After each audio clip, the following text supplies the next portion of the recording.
रोज 10,000 कदम चलने से शरीर का क्या होता है? पहला दिन, हकीकत सामने, पैर भारी, कमर में दर्द, एहसास होता है कि आप कितने गतिहीन हो गए हैं। ये स्वास्थ्य उपाय से ज्यादा एक बोझ लगता है।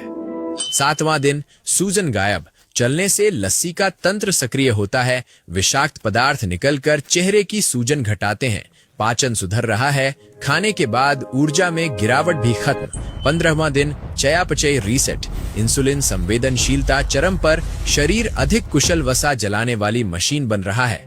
स्थिर गति से आपके तंत्रिका तंत्र के शांत होने पर कोर्टिसोल का स्तर घटता है। 30वां दिन, पूर्ण परिवर्तन, आपका हृदय स्वास्थ्य बेहतर होता है, नींद गहरी होती है और मूड स्थिर होता है। आप सिर्फ चले नहीं, आपने अपने जैविक इंजन को फिर से शुरू किया।